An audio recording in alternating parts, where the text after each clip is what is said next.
verses 11 through 14. I'm going to do a lot of reading, but what Jeremiah has to say here, especially in the context of what he writes, is very powerful for us. We're going to be looking this morning at hope in the waiting. And you think, well, what is that? Well, there's times where we're going through different things, and it be different things for different people. It may be a burden that you're carrying for a friend or family member. It may be something that you're going through that's just dragging you down. It may just be the world condition altogether and it's just tearing you apart. Whatever it is, we're waiting for God to handle it however He's going to handle it. And so this morning I want to give us all hope while we're waiting for God to come through. That could take a long time. It could take a short time. It just depends on what God needs to accomplish in us. But we're going to read some very hopeful words in Jeremiah. And we'll start in verse 11, but before we get to it, I just want you to know that when Jeremiah was writing this, you have to remember that the people of Judah had been carried away into Babylonian exile. They're slaves. They've been carried away because Jerusalem had been conquered and their temple was mostly destroyed. And many of God's people were living as captives, that's a nice way of saying slaves, in a foreign land. Life doesn't look good for them, does it? They felt abandoned. They felt confused. They felt heartbroken. They felt like God had forgotten them. And then there were false prophets in Jeremiah's day that had risen up, telling them that this exile would just be short. Oh, God's got it. It's going to, it's not going to be that long. Don't worry. It's going to be okay. It's all right. It's not going to take that long. That everything will be fixed soon. But Jeremiah brings them a totally different message because Jeremiah's message is actually from God. Jeremiah brings a message from God that told him, settle down right where you're at. Seek the peace of the city where you're being held captive because you're going to be there for 7 years. No, add a zero. You're going to be there for 70 years. The older people that were carried away into captivity, knowing this, they know they'll never go home. Middle-aged people know they're not going home. Teenagers look at it, it's like, wait a minute, some of these people we know don't live to be about 80 some odd. We may never go home. Only the little children who have no idea what home looked like would be going home. 70 years. Yet in the middle of this hard truth, God gives them a promise of hope. He gives them a promise of hope, a future where He would restore the people, bring them back, and draw them near to Him when they search for Him with all His heart. And that's what we're going to look at this morning. Because whatever our circumstances are, they may be for a short while. They may be a permanent while. Even though I just got good news from my blood clot doctor, I'm always going to have to take medicine for it. I'm always going to be a risk for it. While God has allowed the medicine to work, I've always got to be mindful of it. So our circumstances may be for a lifetime. We need to know that. But we also need to know what God says to us in the middle of those times. And that's what we're going to look at. We're going to start in verse 11 through verse 14. If you had your Bibles, you can follow along. You can read up here. If you've got it on your phone, that's okay too. Jeremiah 29, verse 11. He writes this, "For I know the plans that I have for you. This is the Lord's declaration. Plans for your well-being, not for disaster, to give you a future and a hope. You will call to me and come and pray to me, and I will listen to you.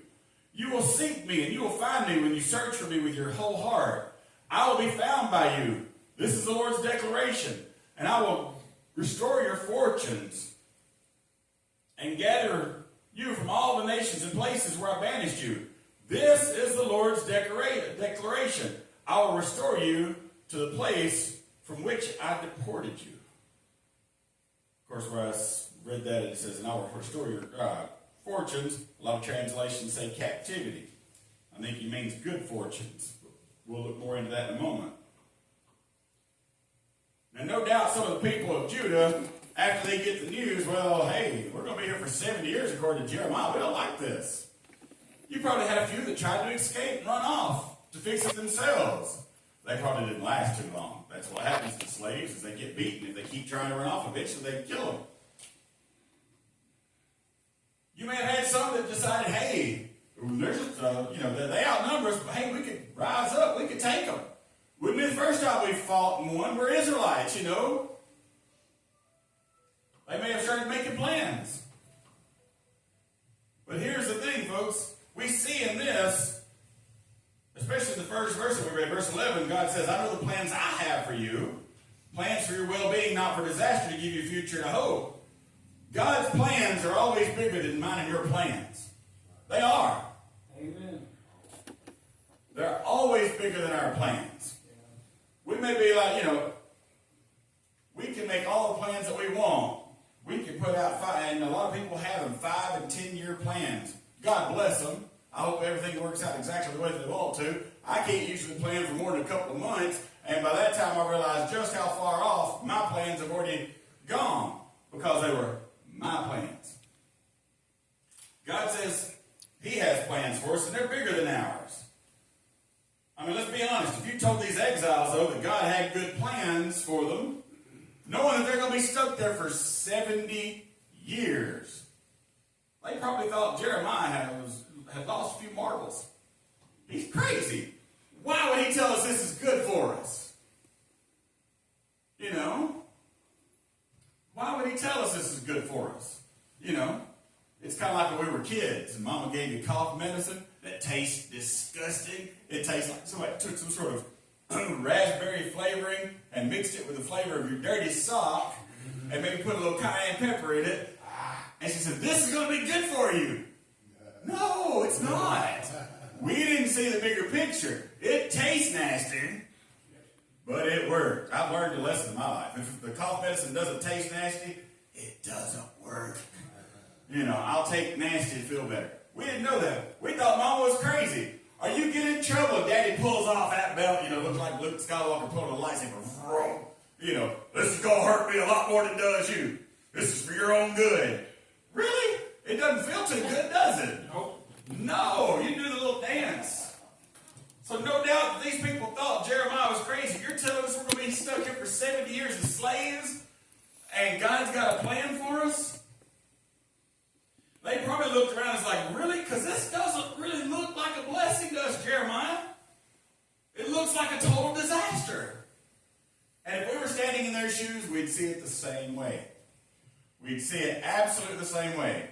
Let a big crisis happen in our lives, and that's how we see it, as a disaster.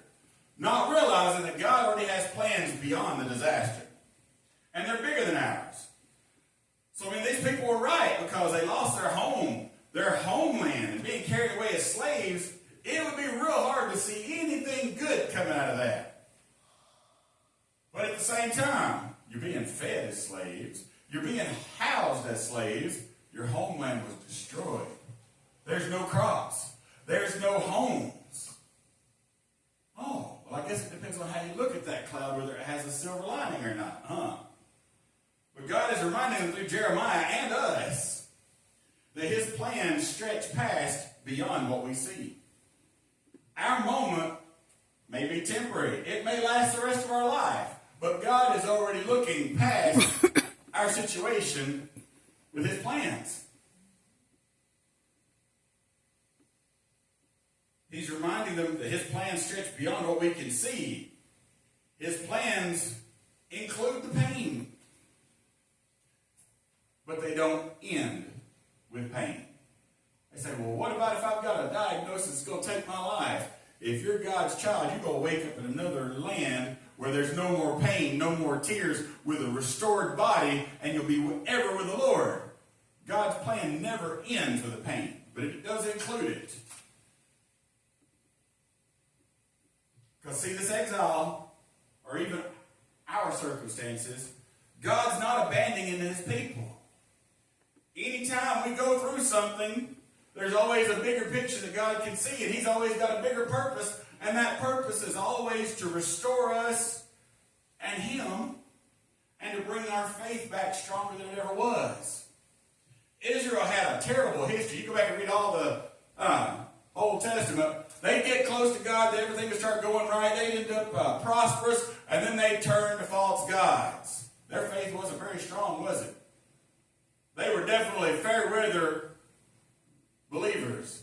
When things started going wrong, they turned to foreign gods every time. So God always was working to restore them and to bring their faith back stronger. But no matter what we're facing, there's always going to be times when we feel like we're in exile, that God's left us, that we're no longer in our native land. And we're right. The scriptures tell us this world is not our home. We're just like Abraham, who is now looking for a city whose builder and maker is God. We're not home, folks. The house we live in is the house we live in. The people that we've made family, while they're our family forever, is not all of our family. We've got family we've never met. We're going to meet them on the streets of glory someday and go, oh, you're Uncle so-and-so and your sister so-and-so. We've got family we've never met. Possibly millions and millions. We don't know.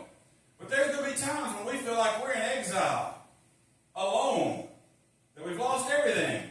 And sometimes we may even be right. But we have to remember in times like that, God is not done. God is not done. His plans are still good, even when they take longer than we hoped, or they look different than what we expected. Then in the next two verses, 12 and 13, he said, you will call to me and come and pray to me, and I will listen to you. You will seek me and find me when you seek me with all your heart. This is an invitation, folks. God isn't telling us that we have to come and talk to him. This is an invitation. Right in the middle of the message, he's having his altar call, if you will. He's not waiting till the end of his sermon through Jeremiah to have the altar call. God is inviting us to seek him when we're in our struggles. Unfortunately, when we're struggling, a lot of times that's when we stop praying, or we just say, God, why, what are you doing? We want to get angry. We want to get indignant. We want to scream at God like Job did. Keep screaming. Because what happened? God answered it. It's when we hush and quit talking to God that desperation sets in. But God is inviting us to seek him in the middle of the struggle. See, I love this. These people have been carried away into slavery for 70 years, and God didn't just leave them there. He's already trying to give them a hope for their future. He's giving them a promise for the future. But he's given them more than that. He's given them a present, a gift in their present. He's given them a gift. In the middle of this exile, their pain, God's saying, call to me. Pray. You will find me. I'm right here. I never left. Yes, I let this happen because I needed to move your hearts back to me, but I was always with you. Nothing happens that God doesn't know about. And you say, well, how can you say that God allows things to happen to us? There again, go back and read the book of Job. Job was a very wealthy man, a lot of kids, a lot of livestock. And when Satan comes to him and says, hey, you know your servant Job, consider him. If you touch all of his stuff, he'll curse you. God says, do it. He won't curse me. Of course, he lost everything. Then Satan comes back to God and says, if you touch his flesh, take away his health, then he'll curse you. God says, okay. And then he gets these sores all over him that are so miserable that he has to take ashes and rub in them and then scrape out pieces of pottery to try to get any relief at all. Guess they didn't have antibiotics back then, huh? It was miserable. God's telling us, I'm right there with you, though. He never left Job. He was right there, because when Job finally gets to the point where he starts sticking his finger back at God, eventually God says, okay, you've had your chance. Now sit down and shut up. Let me explain myself. Let me tell you who God is. Let me tell you what I'm all about.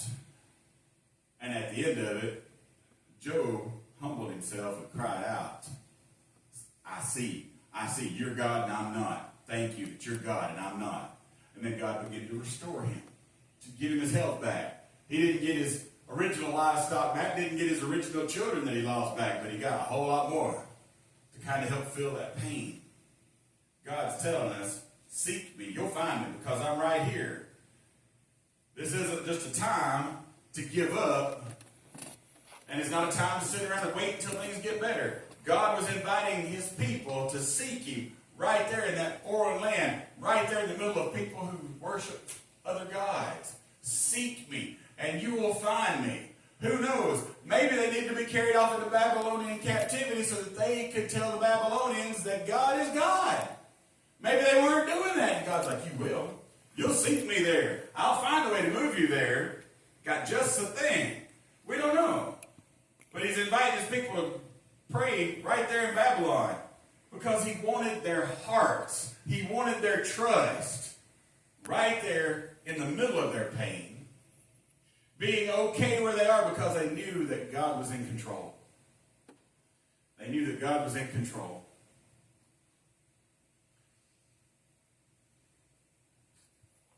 And just like them, maybe we're waiting for God to fix our circumstances.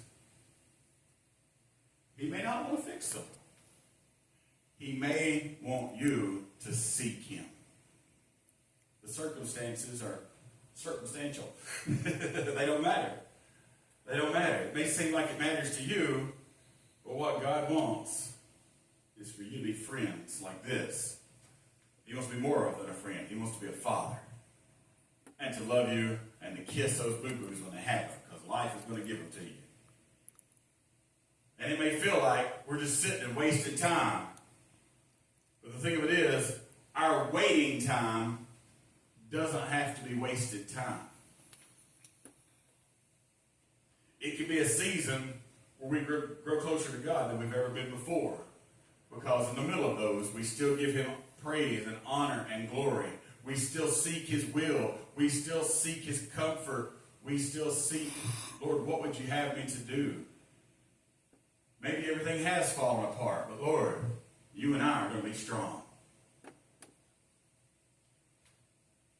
And then the last verse we read, verse 14, he says, I will be found by you. And again, Jeremiah repeats, this is the Lord's declaration. I love that he puts that in there twice. He's letting the people know, this isn't me talking. This is what God's told me. This is God's own declaration. This is his words, verbatim, what he said. He said, I will restore your fortunes or your captivity and gather you from all the nations and places where I banished you. And then the third time, this is the Lord's declaration. Anytime you see something where God doubles it and then triples it, you can guarantee he meant for us to take notice. A lot of times in the King James, if you see Jesus, he'll start off a parable. Verily, verily, I say unto you. There's two. He's telling you, this is good possibility it's going to be on the quiz, maybe not the final, but you need to pay attention. When you see it repeated 3 times, this is what's going to be on the test, folks. This is exactly what he's wanting to get across. He's letting them know, if you seek me in the middle of all these hard times, I will be found by you. I will restore your fortunes. What fortunes? Everything I have? No. The fortune of having a God who sticks closer than a brother. A God who is with you no matter how bad it gets. A God who will lift your head up so that you can say, I love you, Lord. I'll praise you. Even if the world literally goes to hell, I will stand and praise you because you know that you can count on him being there. Yeah. That's the fortune he wants to restore. God's promise is for restoration, not just relief. See, that's the thing. When everything goes to pot for us, we begin to cry out to God because we're not seeking what he wants a lot of times. We're seeking relief and for God to put everything back exactly the way he found it. You want your health back exactly the way it was. You know, if your house burnt down, I want it built back exactly the way it was. I want my stuff. God, I need you to do this. That's not what God's working on. Because he knows it's just stuff. We want our things comfortably returned to us just so that our present pain and our broken hearts will stop. That's all we want. We want a Band-Aid. We want our stuff. But God's goal wasn't just to make their suffering stop. He's already told them, you're going to be there for 70 years. The suffering ain't going to stop.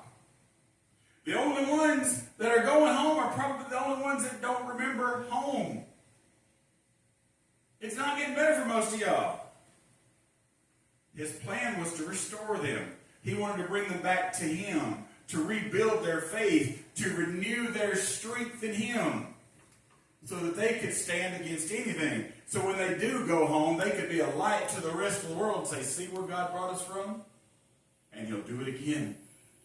We might be broken to the point of no return, but God says if he says we're going to return, you can't stop him. My daddy can lick your daddy. That's right. He can take you. Our God is that strong. That's what he wants to do, is to renew us. He wanted to bring his people home, but not just give them a break from the difficulty that they're under right now. But a lot of times when we're asking God, fix it back the way it was, even if we're not using those exact words. You know what we're kind of saying to God? Hey, can you turn back the clock a little bit before this happened? Right where I was comfortable? That's where there was no pain, God. Can you roll that time back? And God says, no. I don't turn time back. It goes forward. I might move the sun back, but I'm not moving time itself. He wanted to move them forward to a place where they would love him and trust him absolutely unconditionally, so that he could be their healing right in the middle of all their burdens. A lot of times we just want God to take away the hard stuff, but his promises go deeper. He never promised to protect us from everything. Because, face it, folks, we'd find ways to get around it. We would. You could tell your kid, don't you ever climb up that ladder and get on that roof. And then one day you come home and your kid is in the yard with a broken arm because they got up on the roof and fell off. You know, I remember when we got bicycles, my brother and I, we like to set up a concrete block and a piece of wood, and we learned how to jump those bikes. And Mama tells us, don't y'all be doing that, you're going to hurt yourself. My brother was out in the yard, I was out in the yard, and all of a sudden he's up on the road, and we lived in this piece of property that's kind of shaped like a bowl, so you come flying off those hills on those bikes, get up a lot of speed, hit that ramp. Whee! It was fun. He's got 2 or 3 blocks set up there and ramp at a higher angle than he's ever done. Mama's come out and say, hey, Mama, watch this. That's how you can guarantee a man's about to do something stupid. Or a man or a boy tells you, watch this, they're going to do something stupid. He comes flying off of that hill, pedaling for everything he's got, goes up that ramp, pops a wheelie like he should, but he overcompensates. When he comes down, he lands with a bike on top of his arm back like this and had what they called a green tree fracture. It didn't break this way. It kind of split 3 or 4 different ways, kind of like a sappy branch that had broken apart but didn't completely break.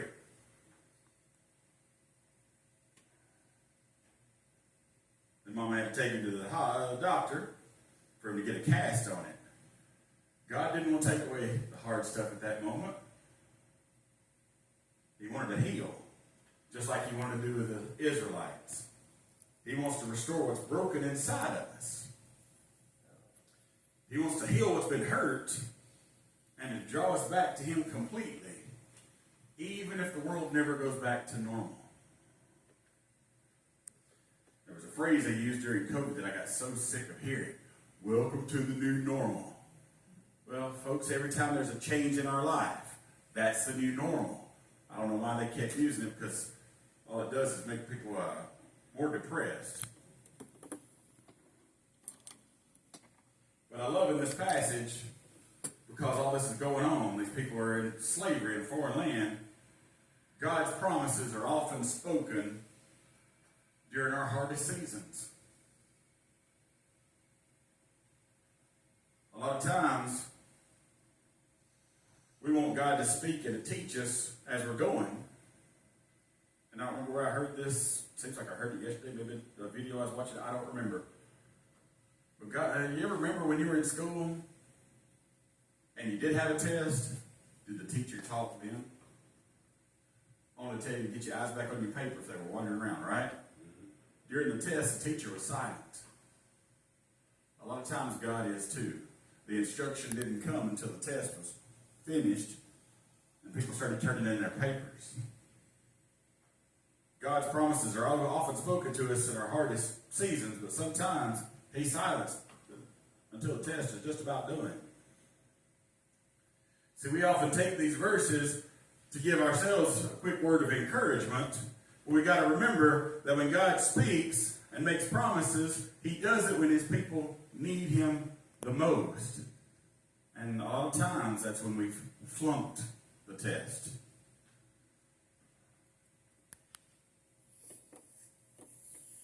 God saw us in the easy times, but he sees us during those darkest times too. It's during those darkest times that he begins to turn our eyes towards him and inwardly too, so that we can see who we are without him. It's during these times that he's calling and reminding us, I do have good plans for you. So please, seek me now. I want to restore you. I want to draw you to my heart.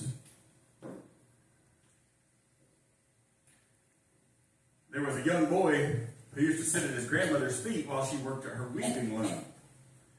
He would look at it, and from where he sat on the floor, all he could see was those different colors of yarn in a big heap on the floor. All these different colors. No plan, no purpose. Probably looked ugly to the child. It was just a total mess of colors, knots, loose ends. To this young boy, it looked like chaos. So one day he says, Grandma, what are you making? It just looks like a big mess. His grandmother smiles at him and tells him, get up here in my lap. And she stops weaving. She says, come up here. So she lifts him up into his lap so he can see the tapestry she's working on. When he looked down from the top of the loom, he saw a beautiful pattern beginning to form. Rich with color, full of design, full of purpose. The mess he saw underneath was only a part of something wonderful that only made sense from the weaver's point of view. But that's how it is with God's plans. From where we sit during the hard seasons and those exile moments, it looks like a total mess. God, do you really have a plan? Because I don't see it. I don't see what's going on. Are you even there? It can feel like there's no pattern, no purpose, no hope. But God is that master weaver who sees the full grand design, and he knows exactly where it's going. He tells us, I know the plans I have for you.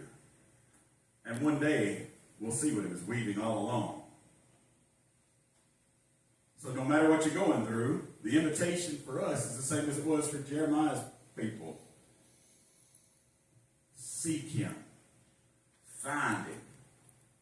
Hold on to the hope that he's restoring you to his heart in a way that's unbreakable and unshakable. If you're going through anything this morning, it's also an invitation. Now that you can pray to the Lord. When you can cry out your burdens and your pain to him. And he's still inviting us to come. So whatever it is you may have this morning, whatever may have your heart burdened down, feel like you're a captive to it, this morning, won't you bring it to him? And as we bring it, hopefully it will draw us nearer to the heart of God. If you'll stand, we'll sing our final hymn, which is Near to the Heart of God.